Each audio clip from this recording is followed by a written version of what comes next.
Alors, bonjour à tous. Merci d'être venus voir ma petite présentation. Merci à Benjamin pour le support technique. Alors, je vois que majoritairement tout le monde me connaisse, mais je vais quand même me présenter pour ceux qui ne sont pas de chez nous. Donc, je m'appelle Candice Kruchten, ça fait 5 ans que je travaille chez Intech. Et avec vous, je vais aborder un retour d'expérience que j'ai eu sur un projet où j'ai eu la double casquette d'UX designer et de développeur. Alors, pour commencer, je vais vous présenter un peu des concepts de base et surtout des constats personnels que j'ai faits pendant cette période où j'ai travaillé sur le projet sur être UX designer et être développeur. Ensuite, je vous présenterai un peu les avantages qu'il y a eu sur le projet d'avoir la double casquette, les méthodes que j'ai pu appliquer, les méthodes UX que j'ai pu appliquer en tant que développeur. Et enfin, j'apporterai une conclusion un peu plus globale sur le résultat du projet et d'avoir cette double casquette.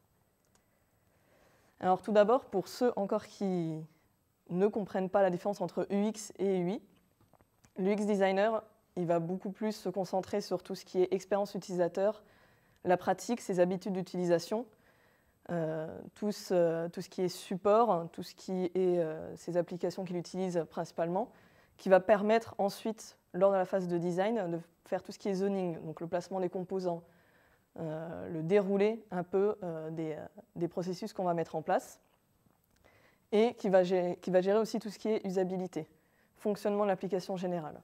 Alors que l'UI va s'intéresser beaucoup à l'interface, tout ce qui concerne couleurs, effets visuels, la possibilité de mettre des informations plus visibles que d'autres. Vraiment se concentrer sur l'émotion de l'utilisateur aussi. Ces deux visions-là, elles sont assez différentes, mais très complémentaires.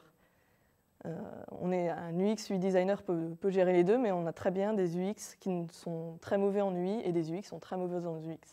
Le tout, c'est d'arriver à trouver le bon mélange entre les deux métiers. Alors, je vais faire peut-être un petit tour de salle pour savoir s'il y en a qui sauraient la différence entre les deux modes de pensée du développeur et de l'UX, UI designer, à votre avis. Qu'est-ce qui pourrait faire qu'ils sont une façon de penser complètement différente? Ouais. Le développeur penserait peut-être moins utilisateur, alors que l'UI plus. C'est ça, oui, entre autres. Est-ce que vous voyez d'autres choses? Pourquoi il serait plus pensé utilisateur et moins que le développeur? D'un point de vue technique, peut-être que la personne en charge de l'UI va moins penser à la fonctionnalité, va penser utilisateur, mais va moins se concentrer sur la faisabilité, on va dire, penser à un truc complètement hors norme, mais qui peut en jeter, ou ça peut bien fonctionner. Mais quand on se retrouve devant la réalité, pour être développé, finalement, ça sort des standards, c'est pas faisable, ça peut prendre du temps à développer. Et c'est peut-être les deux visions que je peux mettre en avant, on va dire. Ouais. Il y a d'autres idées? Après, peut-être que le développeur aussi, il a plus la tête dans le guidon, il est plus ciblé sur le produit et sur ce qu'il doit faire. Alors que tout ce qui est UX et UI, ils ont plus la vision globale de comment va être utilisé le produit et comment ça va se faire. Donc, c'est un peu pas la même vision, je dirais. Ouais, tout ce que vous avez dit, moi, c'est ce que je suis arrivée à cette conclusion-là. C'est donc le développeur, lui, il a une vision technique. Il va donner vraiment priorité à son code. Son but à lui, c'est que ce soit facilement implémentable, facilement maintenable et surtout qu'il soit rapide, performant. Il ne va pas chercher en fait à faire un code en vision fonctionnelle. De plus, il va être beaucoup plus pragmatique. Il va dire ça je peux faire, ça je ne peux pas faire. Il ne va pas essayer de chercher de challenger parce que son but c'est vraiment de pouvoir faire un code qui soit propre et maintenable et surtout facile à mettre en place. Donc il a une vision aussi très technique. Lui, il ne va pas voir au-delà que ce qu'il connaît. Alors que l'UX designer, lui, va avoir une vision fonctionnelle et effectivement, il va prioriser le besoin de l'utilisateur. Il va prendre son temps, il va l'analyser, il va l'observer, il va analyser aussi l'existant, il va challenger ses idées. Et il va aussi être très empathique pour comprendre un peu les besoins de l'utilisateur, comprendre ce qui l'énerve dans les outils qu'il utilise au quotidien, comprendre ce qu'il aime et dans quelles circonstances. C'est deux visions de pensée que je trouve complètement différentes, dans un projet et qui peuvent amener à des conflits. Tout simplement parce que déjà, le développeur et l'UX UI designer ne parlent pas le même langage. Sur un projet, majoritairement, ça va être deux équipes distinctes. C'est même arrivé que ce soit deux sociétés différentes. J'ai eu à travailler sur des projets où en fait la société qui avait fait les maquettes n'avait pas du tout pensé à l'implémentation, ce qui a fait que l'équipe de développement a dû revoir tous les composants, ce qui a fait une perte de temps.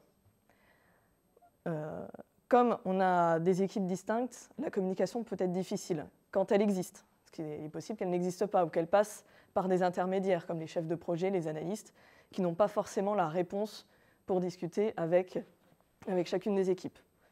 Ça entraîne tout ça des pertes de temps, du stress, de devoir travailler vite, ce qui fait qu'on peut enchaîner sur une baisse de qualité. Sur aussi avoir beaucoup de retours de tests à demander auprès des utilisateurs. Donc ce n'est pas forcément un environnement assez stable pour travailler en équipe et dans des bonnes conditions. Donc sur mon projet, j'avais la double casquette et j'en ai ressorti en fait un personnage un peu magique qui s'appelle le développeur UX designer, que j'ai voulu appeler un peu cet anti-héros au niveau des projets. Alors tout simplement parce que ce développeur UX designer, il va déjà apporter une vision complémentaire entre le code et l'utilisateur. Ce qui veut dire que dans ce qu'il va proposer dans sa version du UX et des maquettes, c'est tout ce qu'il sait qu'il va pouvoir implémenter au moment de la phase de développement. Il va avoir aussi du coup la double vision, fonctionnelle et technique.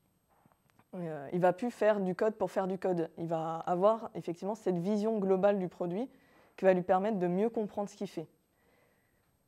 Pour les développeurs qui sont présents dans la salle, je ne sais pas si vous êtes comme moi, mais j'aime bien comprendre quand je code ma fonction. J'aime bien comprendre à quoi elle va servir. Sinon, je n'en vois pas l'intérêt de la faire.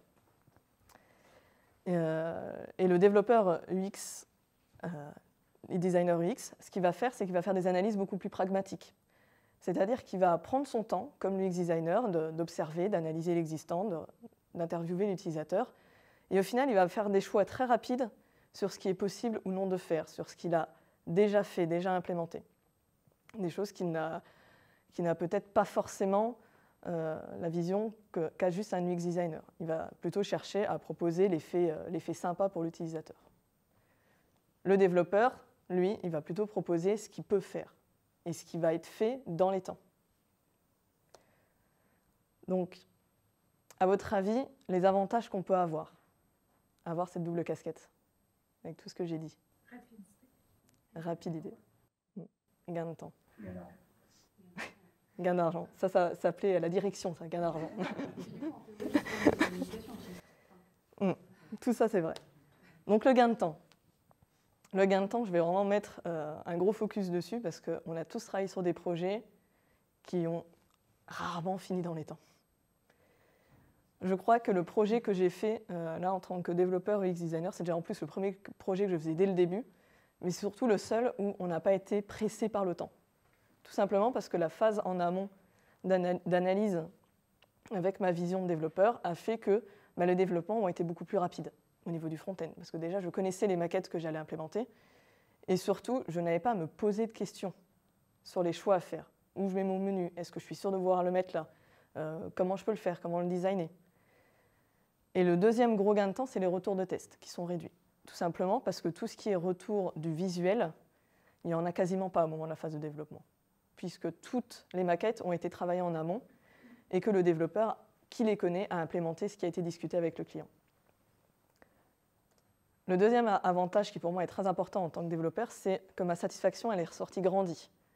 Tout simplement parce que déjà j'avais la compréhension du fonctionnel et pendant tout le projet, j'avais la vision finale du produit. J'ai été de même impliquée dans la relation client-utilisateur.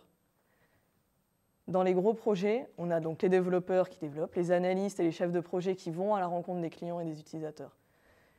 Et le fait d'être dans ces deux quartiers-là, de pouvoir rencontrer le client et l'utilisateur, m'a donné une autre vision sur mon travail aussi. J'ai eu moins de retours de tests.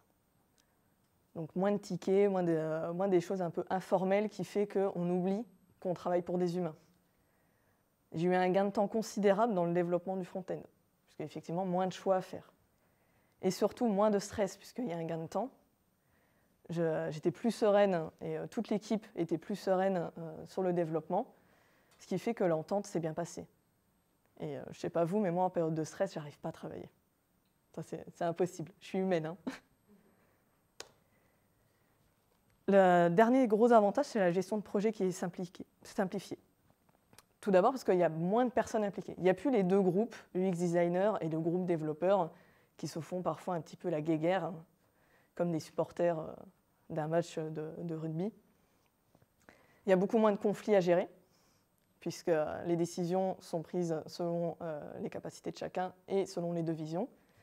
Il y a une meilleure connaissance du produit par le développeur, ce qui fait que même le chef de projet ou l'analyste a besoin de passer moins de temps avec lui pour lui expliquer pourquoi il fait ça.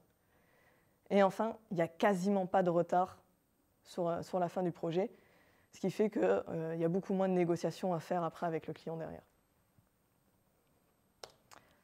Avant d'aborder un peu les méthodes UX et UI qu'on a appliquées sur le projet, je vais vous présenter rapidement le contexte. Donc, on avait un outil à faire pour diffuser des infos statistiques, donc avec des graphiques, avec des tableaux. L'outil était très simple, hein, il y avait 2 écrans, mais en même temps, techniquement, il était très complexe, puisque le graphique devait se générer en temps réel. Donc, à chaque fois qu'il faisait un changement dans les données, dans son formulaire, le graphique devait changer, devait évoluer. Ce qui fait qu'on devait s'allouer du temps pour les choix techniques et technologiques pour tout le traitement. Donc, il fallait qu'au niveau de l'analyse UX/UI, on était assez performant pour éviter de perdre trop de temps dans le développement front-end. Donc, moi, je suis développeur. Ça fait quelques années que je m'intéresse à tout ce qui est UX/UI. Et j'ai eu pour la première fois à faire cette analyse pour un client. Donc, je me suis lancée. J'ai pas mal discuté avec la team UX/UI qu'on a formée chez Intech. Et la première méthode qui m'a paru évidente, c'est d'abord d'analyser l'existant. Dans l'analyse de l'existant, je prends en compte l'étude du cahier des charges que j'avais reçu du client, les outils qui peuvent exister déjà qui concernent tout ce qui est affichage de données statistiques, les outils qui affichent des graphiques, les outils où il y a tout simplement un formulaire de recherche, des sites qui sont aussi en one page, toutes des choses comme ça. Donc il y a eu une analyse de fait, je me suis posé des questions, j'ai eu des interrogations à faire, et toute cette analyse, toutes ces interrogations m'ont permis en fait de me créer une base de travail pour la méthodologie suivante que j'ai appliquée, c'est-à-dire l'entretien utilisateur. Dans le contexte de mon projet, je n'avais pas directement accès aux utilisateurs, ce qui arrive dans beaucoup de nos projets. Pour moi, ce n'est pas un frein, parce que j'ai eu en face un client qui, les utilisateurs, les futurs utilisateurs du logiciel, il les rencontre tous les jours, il travaille avec eux, il sait les contraintes qu'ils ont, il connaît leurs connaissances au niveau technologique. Donc pour moi, il était quand même amène à répondre à toutes ces questions-là. L'entretien utilisateur, comment il s'est passé? Donc je suis arrivée avec ma feuille, avec toutes mes questions, et en fait, ça a été une discussion informelle qui a duré une trentaine de minutes, sur laquelle on a échangé sur déjà les interrogations que j'avais sur le sujet, sur les connaissances, le panel d'utilisateurs qu'on peut avoir, et surtout sur quoi je devais mettre le focus principalement au niveau du maquettage, pour que le produit soit le plus amène à être utilisé par tous les utilisateurs possibles. De cet entretien, j'ai créé 3 personas. Donc un persona, c'est une représentation de l'utilisateur type de notre application. Donc moi, j'en avais 3, et c'était, je pense, une des échelles les plus larges, puisque j'avais aussi bien le jeune étudiant très calé dans tout ce qui était technologique, que le vieux chercheur de 70 ans, qui, pour lui, un ordinateur, c'est encore qu'un cube. Ces personas que j'ai créés, que j'ai validés ensuite avec mon client, m'a permis ensuite de pouvoir travailler sur tout ce qui est wireframe et d'avoir toujours un focus sur, attention, quand on va implémenter ça, peut-être que ce persona-là n'arrivera pas à comprendre. Pour l'étape d'après, on s'est réunis avec toute l'équipe du UX/UI d'Intech pour essayer de créer des wireframes. Donc, ça s'est fait sous forme d'un atelier l'après-midi. On s'est retrouvés tous ensemble. J'ai présenté le sujet, j'ai présenté mes personnages, j'ai présenté les points importants. et nous avons discuté pour créer des wireframes. Ces wireframes-là, ils ont bien représenté schématiquement tous les composants nécessaires avec lesquels j'avais discuté avec mon client. On s'est retrouvé à avoir plusieurs wireframes, qu'au final on en a réuni en une seule. Et à la fin de cette wireframe, quand tout le monde était à peu près d'accord, qu'on se sentait prête à les présenter, il y a une personne de l'équipe qui a émis l'idée que plutôt d'aller chez le client avec juste une wireframe, de la rendre un peu plus funky et de commencer à préparer une maquette. Et donc en tant que développeur, si on est un minimum créatif, on peut très bien proposer des premières maquettes. Donc intégrer un petit peu d'UI, mettre un petit peu de couleur, mettre un petit peu de focus sur certains endroits. Donc, on a créé ces maquettes-là, que j'ai été discuter avec le client au cours d'un workshop, sur lequel on a un peu discuté, on les a un peu challengés. Et au final, on s'est retrouvé avec quelques modifications à faire. Et finalement, on s'est rendu compte que la partie wireframe et la partie entretien utilisateur, analyse de l'existant a été très utile, puisqu'il n'y avait pas tellement de changements appliqués. À ce moment-là du projet, Intech avait embauché un UI designer qui nous a aidés à rendre nos premières maquettes beaucoup plus accessibles, avec des focus beaucoup plus importants, des effets visuels, qui fait qu'on a pu proposer les maquettes finales de l'application qu'on a proposées au client et qu'on a développées par la suite. Avant de conclure, je vous fais un résumé rapide. Donc, le projet a été développé. On était 3 à participer au développement. On a tous été contents qu'il y ait eu cette phase du X avant, puisque vraiment pour le front, ça a été beaucoup plus facile à mettre en place. L'application est maintenant en test utilisateur avec un panel. Même l'info de ce matin, c'est qu'on a eu enfin nos retours de test, ce matin même. Et donc, on va pouvoir enfin travailler sur les retours de test et continuer le projet.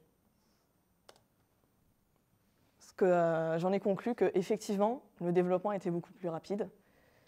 Il y a même eu un moment où, en fait, on était vers la fin du développement et il nous manquait des données, les données statistiques, pour pouvoir challenger un peu notre produit.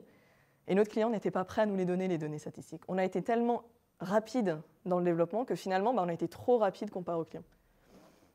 On a eu beaucoup moins d'allers-retours avec notre client sur tout ce qui est testing, puisqu'au final, comme le gros challenge était le visuel et que tout a été travaillé en amont, il n'y avait pas énormément de retours à faire derrière.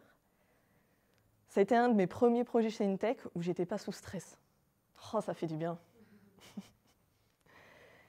La satisfaction pour chacun des membres de l'équipe a été grandie, puisque ça a été un projet qui est plutôt réussi, où on en garde un très bon souvenir, et qu'on est même un peu triste qu'on arrive au bout. On aurait bien aimé continuer à travailler dans de bonnes conditions comme ça. Et en tant que développeur, moi ce que j'en ressors surtout et que je vois dans les projets que j'ai faits par la suite, c'est que maintenant, quand je développe même mon back-end, j'ai une vision fonctionnelle dans ma façon de fonctionner. Et dans le projet actuel où je suis, où je ne fais pas du tout du X, où j'en ai fait un tout petit peu, bah même là, je suis en train de dire à mon équipe, attention, quand tu fais ton back-end, c'est un peu trop technique, pense un peu à la vision fonctionnelle, tu vas voir, ça sera beaucoup plus facile par la suite. Je vous remercie de m'avoir écouté. Je ne sais pas du tout comment je suis niveau temps, mais si vous avez des questions, je suis prête à y répondre.